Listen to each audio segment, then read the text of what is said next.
রামপুর নামে একটি ছোট সুন্দর গ্রাম ছিল। সেই গ্রামে একটি মাঠ ছিল, আর ছিল গ্রামের কাঁচা রাস্তা ও ছোট ছোট কুড়ের ঘর। সে গ্রামে থাকতো রাজু নামে একটি ছেলে। গ্রামবাসী তাকে রাজু নামে নয়, তাকে আলসে বলে সবাই ডাকতো, কারণ সে কোনো কাজ করতো না। সে সারাদিন ঘুমাতো আর মাঠে মাঠে জঙ্গলে সে ঘুরে বেড়াতো। সে প্রতিদিনের মতো আজও সে জঙ্গলে এসে একটি গাছের নিচে বসে থাকতো। তার বাড়িতে ছিল তারা দুইজন, রাজু ও তার মা। রাজুর মা রাজুকে কিছু বলতে লাগলো।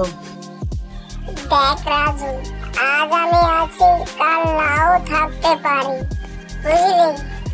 কেন মা, কিছু হয়েছে নাকি তোমার?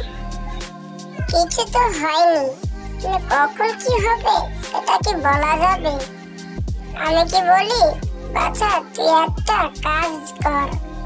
হঠাৎ মা এই কথা কেন বলছো? তুই তো কোনো কাজও করতে জানিস না, আমি মরে গেলে তুই খাওয়াবে কে বল?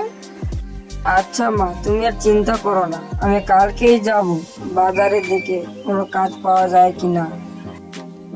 সেই দিনের রাত্রি হওয়ার পর সকালবেলায় অনেক বেলা ঘুম থেকে না ওঠার ফলে বুড়িমাকে তার ছেলে রাজু ঘুম থেকে উঠানোর জন্য ঘুমিয়ে আসে।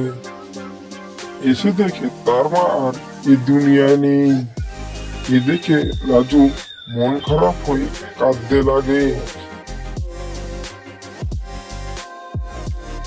তারপর সে একটি কাজের সন্ধানে বেরিয়ে যায়। সে কাজের জন্য একটি দোকানে আসছে। বলি কি দাদা, আমি একটি অসহায় ছেলে, আমার এই দুনিয়া বলতে কেউ নাই, আমাকে কি একটা কাজ দেওয়া যাবে? না না ভাই, আমার এখানে কোনো কাজ নাই, এমনিতে বেচা কিনা নাই, আবার এর মধ্যে তোমাকে বেতন কি করে দিব? আমাকে বেতন দিতে হবে না, আমাকে শুধু দিনে 2 টাইম খাবার আর ঘুমানোর জায়গা দিলেই বেশ হয়ে যাবে।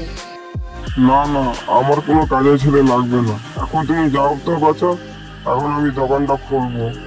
আচ্ছা ঠিক আছে, আর কি করা যাবে, দেখি অন্য জায়গায় কাজ পাওয়া যায় কিনা। এই বলে সে রাজু মন খারাপ করে সেখান থেকে চলে যায় অন্য কাজের সন্ধানে।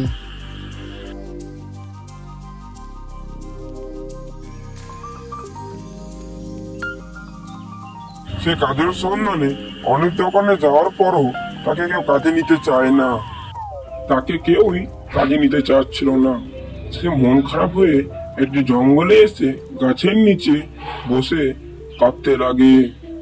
আর সে সময় এক গাছ থেকে ডাইনি নেমে আসে তার কাছে, এসে তাকে বলতে লাগলো,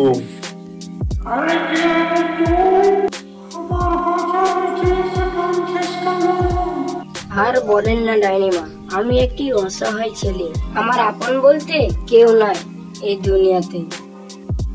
আমি সবই বুঝি, তোর এই দুনিয়াতে কেউ না, আর তুই একটি কাজের সন্ধানে আছিস, কিন্তু তোকে মানুষ বলে কেউ কাজে নেয় না। তা আমি এখন কি করতে পারি ডাইনিমা?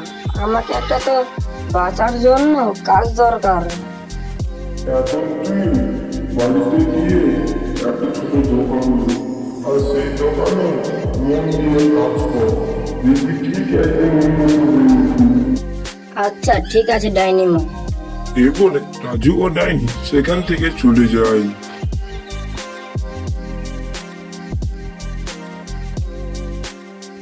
রাজু সে ডাইনির কথা মতো একটি দোকান দেয়। সেই দোকানে এখন মন দিয়ে কাজ করে।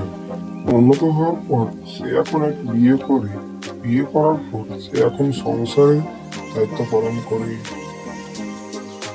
কি বাচ্চারা, আমাদের ভিডিওতে নতুন না থাকলে লাইক করো, আর আমাদের চ্যানেল সাবস্ক্রাইব না করলে সাবস্ক্রাইব করো।